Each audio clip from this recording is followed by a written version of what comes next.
This is part 2 of a 2-part interview with Dan Garvey. The interview was conducted on November 7th, 2008 in Vancouver, Washington. The biggest frustration that I feel right now, and I imagine 2 hours from now I'd have a different frustration, and 6 days from now it'd be another one, but to attempt to even answer the question, I can't imagine that we're ever going to be embraced in mainstream education, because what we are essentially saying is that the dominant paradigm of educational instruction is less effective than what we're doing in experiential ed. Yep. And I think that when you are offering, within a cultural setting, when you are offering an approach that is almost diametrically opposed to the orthodox consensus, it doesn't make any difference. I'm looking at Lee. It doesn't make any difference how much research we give people, or how many times we pound our chest, or how many anecdotal. The reality is that the dominant structure, the orthodox consensus, is not going to be swayed. I mean, there is an element of what we do that is profoundly threatening. In other words, if what we all believe in is true, then what is everybody else doing with education as they practice it? I remember when I was at the University of Colorado, I taught a doctoral class in the theory of education, and I gave as an assignment to the doctoral students, if anyone could find one research article that proved that coming into class with notes and lecturing, that was an effective educational delivery system. If you show me one article, I'll give you an A, and you never have to come back to my class. Yeah. And as you know, doctoral students don't want to be in class. And we were right next to a very powerful library, and in 2 years, no one ever was able to find a single article. It's always amazed me too. That support, we have everything on cooperative learning and desk arrangements and experiential ed, and we beat ourselves up sometimes because we don't do enough good research, which is absolutely true, Lee.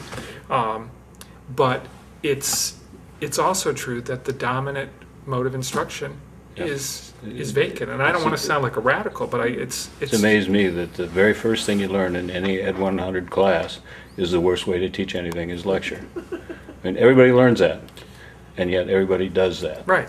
And on we go, and thank you very much. And here's now here's my PowerPoint. Yeah. I'm not a traditional educator any longer because I have a PowerPoint. Yeah. Yeah. Is it okay if I ask Lee a question? Sure. It's the same. I mean, you have your foot in two camps. I mean, you've got your foot in the academic world, and you've got your foot in the therapeutic world.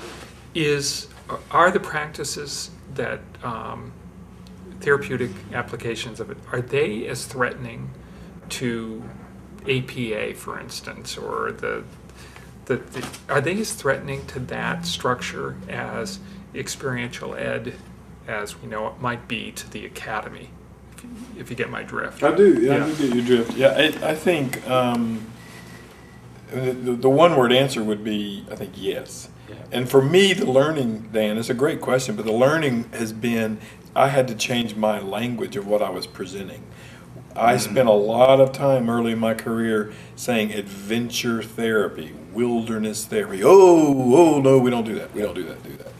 It took me being challenged in writing up. I was doing a keynote for the first International Adventure Therapy Conference. I said, well, I'll do something. I'll look at the history of group psychotherapy.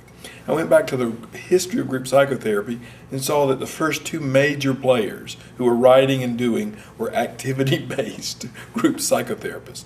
And the light bulb went on in my head. So I started talking to therapists saying, I do activity-based group psychotherapy. Really, they said. That is fascinating. Yes, and some of the activities I use, we'll go outside at times, or we'll have people stand up and do things. Really, and it really seems to work with adolescents. I'd like to know more about that. So even Mike Gass and I presented at APA in Boston this past August, August of 2008, and I even titled it something pretty, a woo-woo. It was kinesthetic metaphors for change. And people showed up. We had about 30 people at 8 o'clock in the morning.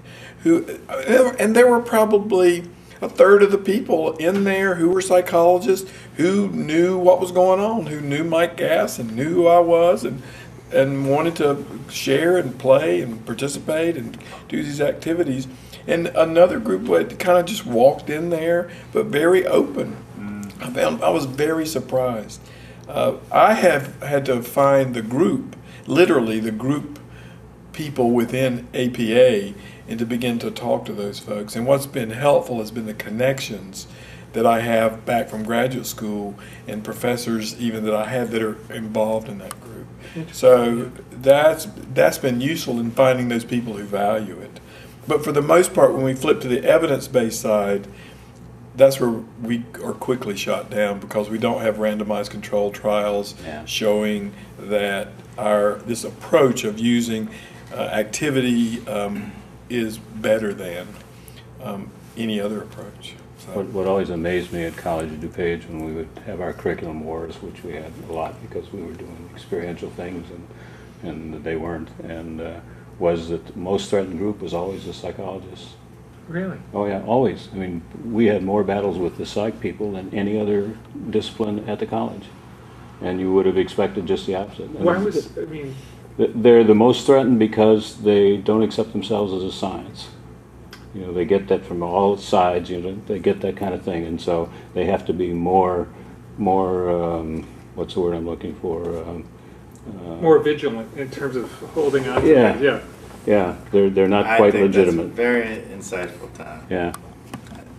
I think the shift I see happening is now really embracing this piece about being a science. So putting it up, saying, well, when they're doing all the math and science programming for P through 16, that National Science Foundation has psychology in there. And I've talked to people who are psychologists and are married to, like, you know, a real scientist, a biologist. Right. And they're saying they're going to apply for NSF funding, Right. and they're going, you can't do that. And it says, well, look right here. Psychology is right in line here. Yeah. But I think it is that embracing of psychological science. Yeah. But even the Johnson's work, you know, out of Minnesota on cooperative learning is so activity based, and that, you know, they're educational psychologists, and you write a classic text that we utilize in experiential learning. So. Yeah, it's amazing. Last question is, what keeps you coming back to AEE? Well, I feel out of debt. First of all, I come back because what meets my needs is I get to see my friends. And, you know, I've been coming to AEE since I was in my late 20s. So that was a long time ago. And so I see my friends, and that's important to me. But I could probably get that all done in a morning if I lined them up. And increasingly, it's become, now I could probably do it in an hour. But I feel an obligation. I feel a sense of I owe this organization, and I am indebted to it in many, many ways. And so if I'm inclined to find something else that is temporarily more important to me, and given my current job, there are many, many things that are seemingly more important than spending 2 or 3 days at an AE conference. And I'm sure that's true for most people. I remind myself that I have an obligation to be here. I have an obligation to show up and be present and be available to anyone for whatever reason. And it's not that I'm putting myself above or anything. I just, you know, we are all here. And I guess I mourn and don't understand some of our colleagues who don't feel that obligation. This is our community. And for better or worse, we need to keep showing up and maybe not even knowing why. We just have to show up and be present to witness. And so that, for me, that's enough. Yeah.